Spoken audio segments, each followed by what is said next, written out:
Hi hello dear super കൺമണി സീരിയലിൻ്റെ പുതിയ റിവ്യൂയിലേക്ക് എല്ലാ കൂട്ടുകാർക്കും സ്വാഗതം. അങ്ങനെ വരുൺ ചോദിക്കുന്നുണ്ട്, ഇതാ കൃഷിൻ്റെ ചെക്കല്ലേ എന്ന് ചോദിക്കുന്നുണ്ട്. അതെ, കൃഷിൻ്റെ ചെക്ക് തന്നെയാണ്, കൃഷി തന്നെയാണ് ഇത് വാങ്ങിയിട്ടുള്ളത് എന്നൊക്കെ കരീംഭായി പറയുന്നുണ്ട്. ഇല്ല, ഇത് ഞാൻ സമ്മതിച്ചു തരില്ല, ഇത് ചതിയാണെന്നൊക്കെ പറയുന്നുണ്ട്. നീ കാണിച്ച ചതിൻ്റെ 7 അയലത്ത് വരില്ല ഈ ചതിയൊന്നും. മോനെ കൃഷിയെ നീ ഇങ്ങോട്ട് കയറുവാന്ന് പറയുന്നുണ്ട്. ആ സമയത്ത് തന്നെ കൃഷിയും കൺമണിയും കൂടി അങ്ങോട്ടേക്ക് തലയുയർത്തി പിടിച്ച് തന്നെ ഗാംഭീര്യത്തോടു കൂടി കയറി വരുന്നുണ്ട്. ഇല്ല, ഞാൻ ഇത് സമ്മതിച്ചില്ല, ഞാൻ ഇപ്പോൾ പോലീസിനെ വിളിക്കുന്നൊക്കെ വരുൺ പറയുന്നുണ്ട്. നീ പോലീസിനെ വിളിച്ചാൽ ഞാൻ കമ്മീഷണറെ വിളിക്കും. നീ ഈ കൺമണി മോളെ വിളിച്ച് ഭീഷണിപ്പെടുത്തിയ പല വോയിസ് റെക്കോർഡുകളും അവളുടെ ഫോണിൽ ഇപ്പോഴും ഉണ്ട്. ഞാൻ അതൊക്കെ കമ്മീഷണറിന് അയച്ചു കൊടുക്കണോ? എങ്കിൽ അച്ഛനും മകനും ഇപ്പോൾ ജയിലിൽ കിടക്കുമെന്നൊക്കെ പറയുന്നുണ്ട്. അത് കേട്ട് ഒന്നും മിണ്ടാതെ നിൽക്കുന്നുണ്ട് കേട്ടോ വരുണിൻ്റെ അച്ഛനും. അങ്ങനെ കൺമണിയെ കൊണ്ട് രജിസ്ട്രാർ ഒപ്പിടിപ്പിക്കുന്നുണ്ട്. മോൾ ഇതെല്ലാം നിൻ്റെ പേരിലേക്ക് മാറ്റിയിട്ടുണ്ട്, ഇനി നീ ഒപ്പിട്ടാൽ മാത്രം മതി എന്നൊക്കെ പറയുന്നുണ്ട്. അങ്ങനെ ഒപ്പിട്ട് ആ ഒരു ആധാരം നമ്മുടെ കൃഷി തന്നെ നമ്മുടെ കൺമണിയെ ഏൽപ്പിക്കുന്നുണ്ട്. കൺമണിക്ക് അത് ഒരുപാട് സന്തോഷമാവുന്നുണ്ട്. കൺമണി ഇങ്ങനെ അവിടെ നിന്ന് തന്നെ നമ്മുടെ കൃഷിനെ കെട്ടിപ്പിടിച്ച് ഇങ്ങനെ നന്ദി പറയുന്നുണ്ട് കേട്ടോ.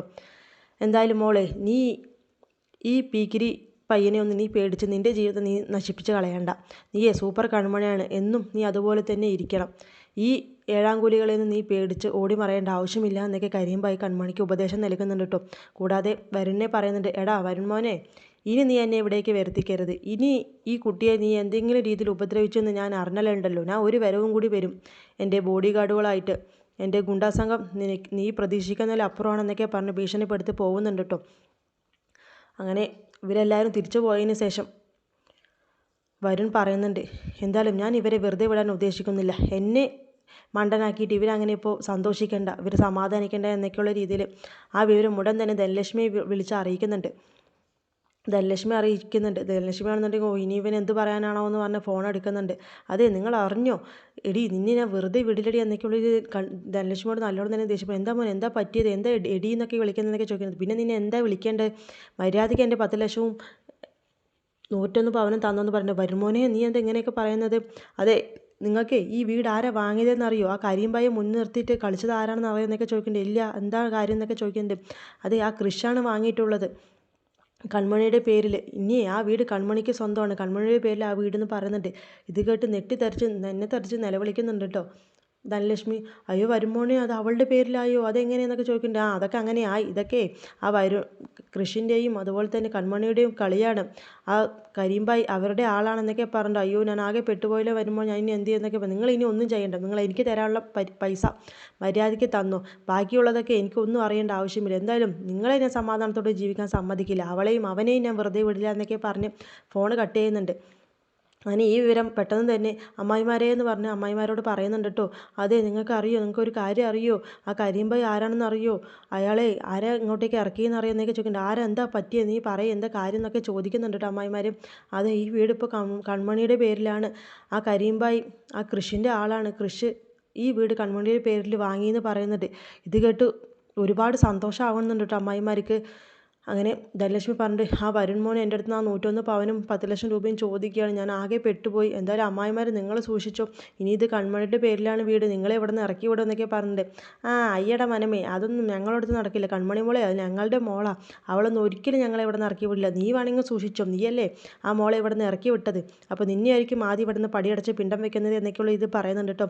അങ്ങനെ അന്തം വിട്ടുകൊണ്ട് നിൽക്കുന്നുണ്ട് ധനലക്ഷ്മി.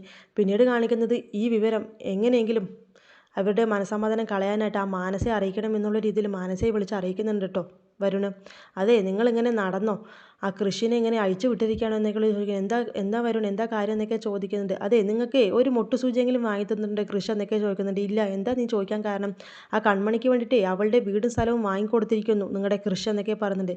വീടും സ്ഥലവും വാങ്ങിക്കൊടുത്തുന്നു, എന്താ ഈ പറയുന്നതെന്നൊക്കെ ചോദിക്കുന്നുണ്ട്. ആ കൺമണിയുടെ വീട് ജപ്തിയിലാണെന്നും അതിനുവേണ്ടി ലോണ് വേണ്ടി അലഞ്ഞതൊക്കെ നിങ്ങൾക്കറിയില്ലേ. ഇപ്പോൾ ഇനി അവൾക്ക് ലോണിൻ്റെ ഒരു ആവശ്യമില്ല, അത് കൃഷി തന്നെ അവളുടെ പേരിലേക്ക് വാങ്ങി കൊടുത്തിട്ടുണ്ട്, ഇന്നാണ് അതിൻ്റെ രജിസ്ട്രേഷൻ, എനിക്ക് ഒപ്പിട്ട് കൊടുക്കേണ്ടി വന്നു. അവളെ വേറൊരാളിനെ മുൻനിർത്തി കളിച്ചു എന്നൊക്കെ പറഞ്ഞുള്ള വിവരങ്ങളൊക്കെ മാനസിക കൈമാറുന്നുണ്ട്. അങ്ങനെ മാനസികാകെ ഇതൊക്കെ കേട്ട് തൊലിയുരിഞ്ഞ് നിൽക്കുന്നുണ്ട് കേട്ടോ ദേഷ്യം വന്നിട്ട്. അടുത്ത് തന്നെ ആൻറ്റിയമ്മ നിൽക്കുന്നുണ്ട് ഇതൊക്കെ കേട്ടുകൊണ്ട്. അങ്ങനെ വരുൺ പറയുന്നുണ്ട്, നിങ്ങൾക്ക് ഒന്നിനും കഴിവില്ല, എൻ്റെ പെണ്ണിൻ്റെ മേലെയാണ് അമ്മ സുഖം തേടിക്കൊണ്ട് അലയുന്നത്, നിങ്ങൾക്ക് കൃഷിനെ വരച്ച പോലെ നിർത്താനുള്ള കഴിവില്ല, കെൽപ്പില്ല എന്നൊക്കെയുള്ള രീതിയിൽ മനസ്സെ നല്ലോണം തന്നെ പുച്ഛിച്ചും തള്ളിപ്പറയും ഒക്കെ അവളെങ്ങനെ ചൊടിപ്പിക്കുന്നുണ്ട് കേട്ടോ. അങ്ങനെ പെട്ടെന്ന് തന്നെ മാനസ് ഫോൺ കട്ട് ചെയ്യുന്നുണ്ട്. ആൻ്റെ അമ്മേ ഈ വരുൺ പറയുന്നത് ആൻ്റെ അമ്മ കേട്ടില്ലേ, ആ കൃഷി നമ്മളെ ചതിക്കുകയായിരുന്നു, അവനെ ഈ കാണിച്ചതെല്ലാം അഭിനയമാണ് എന്നൊക്കെ പറയുന്നുണ്ട്. എന്താ മോളെ എന്താ പറ്റിയെന്നൊക്കെ ചോദിക്കുന്നുണ്ട്. അങ്ങനെ ആൻ്റെ അമ്മയോട് ഈ കാര്യം പറയുന്നുണ്ട്. അവൻ അവൾക്ക് വേണ്ടി വീട് വാങ്ങിയിരുന്നു, അങ്ങനെ ഉണ്ടാവാൻ വഴിയില്ലെന്നൊക്കെ പറഞ്ഞിട്ട് അല്ലാതെ വരുൺ ഇപ്പോൾ വെറുതെ വിളിച്ച് പറയില്ലല്ലോ ആൻ്റെ അമ്മേ. എന്തായാലും കൃഷി ഇങ്ങനെ പോയാൽ ഞാൻ എന്തിനാ അവൻ്റെ പിന്നാലെ ഇങ്ങനെ നടക്കുന്നത്, എനിക്ക് അവൻ പറയുന്നത് കേട്ട് എൻ്റെ തൊലി ഉരിഞ്ഞ് പോവുക, വരുണിൻ്റെ മുന്നിൽ എനിക്ക് ഉത്തരം മുട്ടി പോവുക എന്നൊക്കെ പറയുന്നുണ്ട്. എന്തായാലും സാഗർ വന്നാൽ ഉടൻ നിങ്ങളുടെ കല്യാണം തന്നെയല്ലേ, അത് ഞാൻ എത്രയും പെട്ടെന്ന് നടത്തി തരുമെന്നൊക്കെ പറഞ്ഞു. ആൻ്റിയമ്മ ഇങ്ങനെ വെറുതെ പറയല്ലാതെ അതൊന്നും നടക്കുന്നില്ല, ആൻ്റിയമ്മ വിശ്വസിച്ചിട്ട് ഇനി ഒരു കാര്യമില്ല എന്നൊക്കെ പറഞ്ഞു. എന്നാൽ ശരി, നീ എന്നെ വിശ്വസിക്കേണ്ട, നീ നിൻ്റെ വഴിക്ക് എന്നാൽ പൊയ്ക്കോ എന്നൊക്കെ പറഞ്ഞിട്ട് അങ്ങനെ പെട്ടെന്ന് തന്നെ മനസ്സിങ്ങനെ മനസ്സിൽ പിറുപിറുക്കുന്നുണ്ട്. അയ്യോ, ഇനി ആൻ്റിയമ്മയെ തെറ്റിച്ചു പറഞ്ഞാൽ എൻ്റെ ഇവിടുത്തെ നിലനിൽപ്പ് ഇല്ലാണ്ടാകും, ആ കൃഷിനെ എങ്ങനെയെങ്കിലും വളച്ചൊടിച്ച് ആ കൺമണിയുടെ നിന്ന് പറിച്ച് നടണം എന്നൊക്കെയുള്ള രീതിയിൽ ആൻ്റിയമ്മ സോറി, ഞാൻ പെട്ടെന്ന് എനിക്ക് സങ്കടവും വിഷമവും എല്ലാം പാടെ വന്നപ്പോൾ ഞാൻ പറഞ്ഞു പോയതാണ് എന്നൊക്കെ പറഞ്ഞ്. നീ ഒരു കാര്യം ചെയ്യും, നമ്മളിവിടെ കൃഷിനെ ഇവിടെ നിന്ന് ബാംഗ്ലൂരിലേക്ക് പറഞ്ഞയക്കണം എന്ന് പറഞ്ഞില്ലേ, അതിൻ്റെ വഴികൾ നീ നോക്ക്, അവനെ ഇവിടെ നിന്ന് കുറച്ച് മാറ്റി നിർത്താം, എന്നിട്ട് വേണമെങ്കിൽ നമുക്കൊരു കളി കളിക്കാം എന്നൊക്കെ പറയുന്നുണ്ട്. ശരി ആൻ്റിയമ്മ, ഞാനും അത് തന്നെയാണ് നോക്കുന്നത്, എന്തായാലും കൃഷി നമ്മുടെ മുന്നിൽ നടത്തുന്ന നാടകം അങ്ങോട്ട് നടക്കട്ടെ എന്നൊക്കെ പറയുന്നുണ്ട്. എന്തായാലും എടി കൺമണി, നിന്നെ ഞാൻ വെറുതെ വിടാൻ ഉദ്ദേശിക്കുന്നില്ല, നിൻ്റെ രക്ഷകൻ ഇവിടെ നിന്ന് മാറാൻ പോവുക, നീ ഇവിടെ നിന്ന് ചക്രശ്വാസം വലിക്കും എൻ്റെ മുന്നിലും എന്നൊക്കെ പറഞ്ഞ് മനസ്സിങ്ങനെ പെറുപെറുക്കുന്നുണ്ട്. പിന്നീട് കാണിക്കുന്നത് നമ്മുടെ കൃഷും അതുപോലെ തന്നെ കൺമണിയും കൂടെ ആ ഒരു ആധാരം ആ അമ്പലത്തിൽ വെച്ച് കൺമണിയുടെ അച്ഛനെ കൈമാറുന്നുണ്ട്. കൺമണിയുടെ അച്ഛൻ ഒരുപാട് സന്തോഷമാവുന്നുണ്ട്. ഒരുപാട് നന്ദിയുണ്ട് സാർ എന്നൊക്കെ പറഞ്ഞ് കൃഷ്ണനോട് കൈകൂപ്പി നന്ദി പറയുന്നുണ്ട്. എന്നെ സാർ എന്നൊന്നും വിളിക്കേണ്ട, മോനെ എന്ന് വിളിച്ചാൽ മതി, ഞാൻ പറഞ്ഞില്ല ഇതെൻ്റെ കടമയാണെന്ന്, മരുമകൻ എന്നുള്ള രീതിയിൽ എനിക്കും കുറച്ച് കടമകളുണ്ട് എന്നൊക്കെ പറയുന്നുണ്ട്. എന്നാലും മോനെ എന്നാൽ കൺമണി, നിനക്ക് ഇനി വീട്ടിൽ വന്നൂടെ, ഇനി നിൻ്റെ പേരിലല്ലേ, ഇനി നിന്നെ അവിടെ നിന്ന് ആരും ഇറക്കി വിടില്ലല്ലോ എന്നൊക്കെ പറഞ്ഞിട്ട്.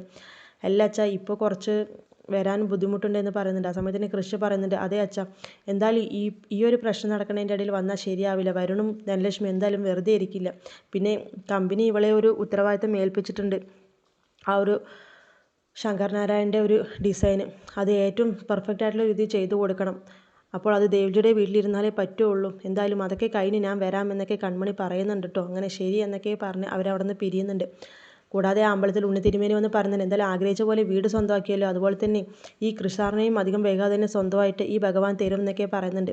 അത് കേട്ട് ഒരുപാട് സന്തോഷമാവുന്നുണ്ട് കേട്ടോ കൃഷ്ണനും കൺമണിക്കും. അങ്ങനെ കാറിൽ കയറുന്ന വഴിക്ക് കൺമണി ഇങ്ങനെ ആലോചിക്കുന്നുണ്ട്, കൃഷ്ണനെ നോക്കി ഇങ്ങനെ ചിരിക്കുന്നുണ്ട്. അപ്പോൾ എന്താ കൺമണി, വീട് തിരിച്ചു കിട്ടിയ സന്തോഷത്തിലാണോ ഇങ്ങനെ ചിരിക്കുന്നതെന്ന് ചോദിക്കുന്നുണ്ട്. അല്ല, ഞാൻ ഉണ്ണി നമ്പൂതിരി പറഞ്ഞ കാര്യം ആലോചിക്കുകയായിരുന്നു, വീട് തിരിച്ച് തന്ന അതേപോലെ തന്നെ എനിക്ക് എൻ്റെ ക്രിസ്താറിനെയും അധികം വൈകാതെ എൻ്റെ സ്വന്തമാക്കാൻ കഴിയുമെന്ന് പറഞ്ഞില്ലേ, അത് ആലോചിച്ചതാണെന്ന് പറയുന്നുണ്ട് കേട്ടോ. അങ്ങനെ രണ്ടുപേരും ഒരുപാട് സന്തോഷത്തോടു കൂടിയും പ്രതീക്ഷയോടു കൂടിയും തന്നെ മുന്നോട്ടേക്ക് പോവുകയാണ് കേട്ടോ.